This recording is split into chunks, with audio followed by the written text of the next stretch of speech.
లక్షల్లో ఎర్న్ చేయాలంటే కోడింగ్ మాత్రమే వచ్చుండాలా? కోడింగ్ రాకపోతే హై సాలరీస్ అనేది పాసిబుల్ కావా? ఇవి జనరల్‌గా స్టూడెంట్స్‌కి కానీ ఆర్ ఎర్లీ ప్రొఫెషనల్‌కి కానీ ఉండే డౌట్స్. బట్ చాలా స్కిల్స్ ఉన్నాయండి. కోడింగ్ లేకపోయినా కూడా ప్రొఫెషనల్ జాబ్స్‌లో లాక్స్‌లో ఎర్న్ చేయొచ్చు. నేను ఈరోజు most in demand no code skills in 2024 5 స్కిల్స్‌ని షేర్ చేసుకుంటాను. ఈ 5 స్కిల్స్ కూడా ఈ 5 జాబ్స్ కూడా మీరు ఏదో ఒకటి కానీ చేస్తే మీకు కోడింగ్‌తో ఈక్వల్‌గా అండ్ సమ్‌టైమ్స్ కోడింగ్ కన్నా ఎక్కువగా కూడా సాలరీస్ అయితే ఉంటాయి. ఆ 5 ఏంటో మనం వన్ బై వన్ అయితే చూద్దాము. ఫస్ట్ జాబ్ తీసుకుంటే డేటా అనలిస్ట్. డేటా అనాలిసిస్ అని డేటా అనలిస్ట్ అని మనం ఎప్పటినుంచో వింటున్నాం ఈ నేమ్. సో డేటా అనాలిసిస్ చేసే వాళ్ళకి ఎక్కువ సాలరీస్ ఉంటాయి అండ్ డిమాండ్ కూడా బాగా ఉంది ప్రెజెంట్. అసలు ఏం చేస్తారు ఈ డేటా అనలిస్ట్ అంటే, ఇప్పుడు మనం data is the new oil అంటాం. అంటే డేటా చాలా ఇంపార్టెంట్. ఎలాంటి ఆర్గనైజేషన్ అయినా చిన్న కంపెనీ నుంచి పెద్ద కంపెనీ మరి ప్రతి ఒక్కరికి డేటా అనేది చాలా ఇంపార్టెంట్. ఆ డేటాని అనాలిసిస్ చేసి ఆ డేటా వల్ల కొన్ని విజువలైజేషన్స్ చేయగలిగే వాళ్ళు ఉంటే ప్రతి కంపెనీకి కూడా చాలా ఇంపార్టెంట్ అలాంటి వాళ్ళు కావాలి. సో అందుకని డేటా అనలిస్ట్ అని ఒక రోల్ అయితే క్రియేట్ అయింది ఒక 5-6 ఇయర్స్ బ్యాక్. దానికి ముందు కూడా ఉండేది, బట్ డిమాండ్ అయితే ఈ మధ్య బాగా పెడుతుంది. ఎందుకంటే వాళ్ళ దగ్గర ఉన్న డేటాను వాళ్ళు సరిగ్గా యూటిలైజ్ చేసుకోలేకపోతే, దాన్ని సరిగ్గా అర్థం చేసుకోలేకపోతే ఆ డేటా వాళ్ళ యూజ్ లేదు అండ్ వాళ్ళు కాంపిటీషన్లో వెనకబడిపోతారు. కాబట్టి డేటా అనలిస్ట్ అనే ఒక రోల్ ప్రతి కంపెనీకి ఇంపార్టెంట్. మీరు ఏం చేయాలి ఈ డేటా అంటే, మీరు ఆ డేటాను కలెక్ట్ చేసి అది మీకు ఎక్సెల్ యూజ్ చేయడం కానివ్వచ్చు, వారు మీకు కొంచెం అనలిటికల్ స్కిల్స్ ఉండాలి, లేదా కొన్ని విజువలైజేషన్ టూల్స్ ఉంటాయి, పవర్ బై అని, టేబుల్ అని, వీటిని యూజ్ చేసి ఆ డేటాతో చార్జ్ చేయడం, విజువలైజ్ చేసి చూపించడం. సో మీ దగ్గర ఒక 1 lakh కస్టమర్స్ మీ కంపెనీలో రిజిస్టర్ అయి ఉన్నారు. ఈ 1 lakh కంపెనీలో ఈ 1 lakh మెంబర్స్లో 30,000 మేల్ ఉన్నారు, 70,000 ఫీమేల్ ఉన్నారు, 50,000 మెంబర్స్ సిటీస్ నుంచి ఉన్నారు, 50,000 మంది రూరల్ నుంచి ఉన్నారు, 21 నుంచి 25 ఏజ్ గ్రూప్లో ఇంతమంది ఉన్నారు. ఇలా మీరు డిఫరెంట్గా చేసి చెప్పచ్చు. ఇలా చెప్పడం వల్ల ఏమవుతుందంటే వాళ్ళు ఎవరిని టార్గెట్ చేయాలి, వాళ్ళ కంపెనీ ఏ డైరెక్షన్లో వెళ్తుంది, వాళ్ళ ప్రోడక్ట్ బాగా పర్ఫామ్ చేస్తుంది, ఇలాంటివన్నీ తెలుస్తాయి. కాబట్టి డేటా అనలిస్ట్ ఎప్పుడు కూడా చాలా డిమాండ్ ఉంటుంది అండ్ వెళ్ళే కొద్దీ కూడా గ్రో అవుతుంది ఈ ఫీల్డ్. కాబట్టి ఖచ్చితంగా మీకు కొంచెం అనలిటికల్ స్కిల్స్ ఎక్కువ ఉన్నాయి, ఇలా విజువలైజ్ చేయడం కానీ ఇలాంటివి బాగా తెలుసు, ఎక్సెల్ లాంటి నాలెడ్జ్ బాగా ఉందంటే మీరు డేటా అనలిస్ట్ సైడ్ అయితే వెళ్ళొచ్చు. అండ్ సెకండ్ జాబ్ తీసుకుంటే digital marketer. Myself a digital marketer, so I'm eligible to say this out. Digital marketing అనేది ever green field and ever growing field అని మనం చెప్పచ్చు. ఇంకా నుంచి డిజిటల్ మార్కెటింగ్కి అసలు డౌన్ఫాల్ అయ్యే ఛాన్సే లేదు. ఎందుకంటే మనందరం ట్రెడిషనల్ మార్కెటింగ్ నుంచి, ట్రెడిషనల్ అడ్వర్టైజింగ్ నుంచి ఎప్పుడో మూవ్ అయిపోయాం. మనకు తెలియట్లేదేమో కానీ బట్ చాలా మంది మనం మూవ్ అయిపోయాం. ఏ కంపెనీ కూడా ఆన్లైన్ ప్రెజెన్స్ లేకుండా ఈ రోజుల్లో లేదు. సోషల్ మీడియాలో ఉండాలి, వాళ్ళకు వెబ్సైట్ ఉండాలి, వాళ్ళ అడ్వర్టైజింగ్ అంతా సోషల్ మీడియాలోనే. అంటే మీకు ఇన్స్టాగ్రామ్లో యాడ్స్ రావాలి, యూట్యూబ్లో యాడ్స్ రావాలి, లేకపోతే మీరు గూగుల్ ఏదైనా సెర్చ్ చేసినప్పుడు యాడ్స్ వస్తాయి. ప్రతి సోషల్ మీడియా ప్లాట్ఫామ్లో మీకు యాడ్స్ వస్తాయి. అంతేగాని ఎవరు కూడా ఇప్పుడు పాంప్లెట్లు ఇచ్చి అడ్వర్టైజ్ చేయట్లేదు. అలా చేసినా కూడా దాని కూడా పెద్ద యూజ్ అయితే లేదు. So we're all living in digital era. కాబట్టి digital marketing is in essence. ఇప్పుడు ప్రతి కంపెనీ కూడా మార్కెటింగ్కి అండ్ అడ్వర్టైజ్మెంట్కి ఎక్కువ స్పెండ్ చేస్తున్నారు డెవలప్మెంట్ కంటే కూడా. బికాజ్ మీకు దగ్గర బంగారం లాంటి ప్రోడక్ట్ ఉన్నా కూడా దాన్ని మీరు సరిగ్గా మార్కెట్ చేసుకోలేకపోతే దానివల్ల యూజ్ లేదు. So digital marketing will come in to the picture. Digital మార్కెటింగ్కి ఎంత డిమాండ్ ఉందంటే డిజిటల్ మార్కెటింగ్ చాలా ఫీల్డ్స్ ఉన్నాయి. SEO అని ఒకటి ఉంది, సర్చ్ ఇంజిన్ ఆప్టిమైజేషన్. వెబ్సైట్ని ఆర్ మీ ఆన్లైన్ ప్రెజెస్ని ఇంప్రూవ్ చేసుకోవడం ఆర్గానిక్గా త్రూ కంటెంట్ కానివ్వచ్చు, through other SEO techniques use చేసి.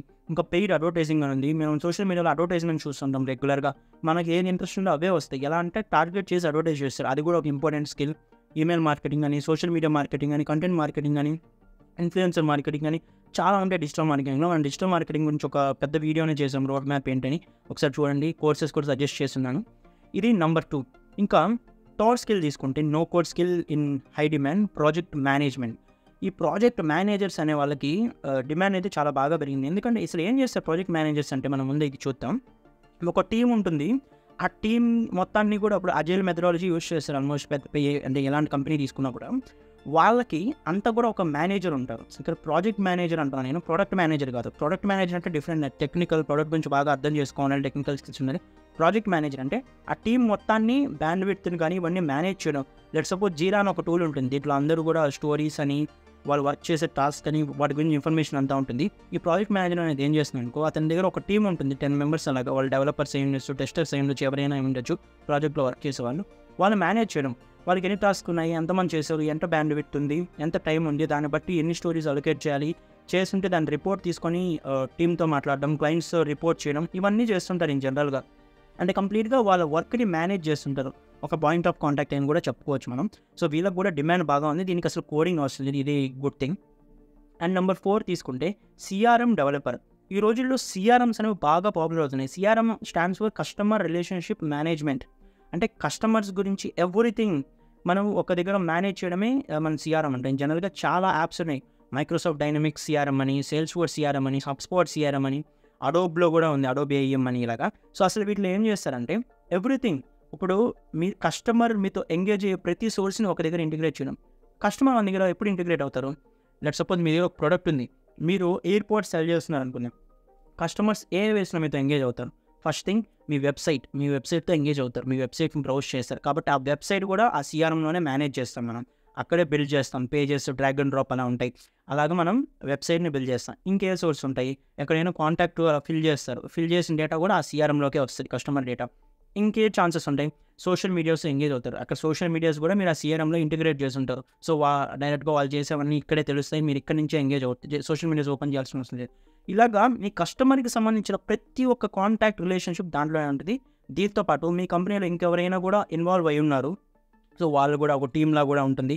అసైన్ చేస్తారు, ఓకే పలానా వ్యక్తి ఒక ఫామ్ ఫిల్ చేశారు, సో ఇతనితో కాంటాక్ట్ అవ్వండి అని మీరు ఒక సేల్స్ పీపుల్కి ఇచ్చేస్తారు. అలానే ఒక డెవలపర్ ఉన్నారు, ఆ డెవలపర్కి మీరు చెప్తారు, ఓకే ఈ పేజ్ లోడింగ్ టైం అనేది బాగా స్లోగా ఉంది అని చెప్పి వెబ్ డెవలపర్కి చెప్తారు. మీకు ఇక్కడ సిఆర్ఎంలో మీరే ఆ వెబ్ డెవలప్మెంట్ కూడా తెలుసుంటే అది మీరే చేసేస్తారు. సో ఇలాంటివన్నీ కూడా మనం సిఆర్ఎం నుంచి చేస్తాం. ఇంకా కోడింగ్ రాసే వాళ్ళు ఉన్నారు మీ టీంలో, వాళ్ళకి కూడా ఏదైనా ఒక ఏపీఐ కావాలి, ఈ డేటా నుంచి పలానా డేటా అనుకో, ఇంకా మీకు డేటాబేస్ అవసరం లేదు, దీన్నే మీరు డేటాబేస్లో వాడి వాళ్ళకి ఏపీఐ ప్రొవైడ్ చేయొచ్చు. ఇలా కస్టమర్కి హెల్ప్ అయ్యే ప్రతి ఒక్కటి, కస్టమర్కి సంబంధించిన ప్రతి ఒక్కటి ఒకే దగ్గర మేనేజ్ చేయడమే సిఆర్ఎం అంటారు. జనరల్గా చాలా డిమాండ్ పెరుగుతుంది ఇప్పుడు, ఎందుకంటే ఆల్ ఇన్ వన్ టూల్ కదా ఈ సిఆర్ఎం అంటే. అంటే ప్రతి ఒక్కటి నేను ఒకే దగ్గర మేనేజ్ చేయగలుగుతారు. దీనికి మల్టిపుల్ పీపుల్ అవసరం లేదు, మల్టిపుల్ టెక్నాలజీస్ అవసరం లేదు, మల్టిపుల్ టూల్స్కి మీరు మనీ పే చేయాల్సిన అవసరం లేదు, అన్నీ ఒకే దగ్గర ఉంటుంది. కాబట్టి దీనికి డిమాండ్ అయితే బాగా ఉంది. కాబట్టి సిఆర్ఎం నేర్చుకున్నా కూడా మీకు హై పేయింగ్ జాబ్స్ అయితే వస్తాయి. హైరింగ్ కూడా ఇప్పుడు యాక్టివ్గానే ఉంది. లే ఆఫ్ సిచ్యువేషన్లో కూడా ఏదైనా ఒక యాక్టివ్ హైరింగ్ జరుగుతుందంటే అది సిఆర్ఎం సైడ్. ఇంకా నెంబర్ 5 అండ్ లాస్ట్కి వస్తే యూఐ యూఎక్స్.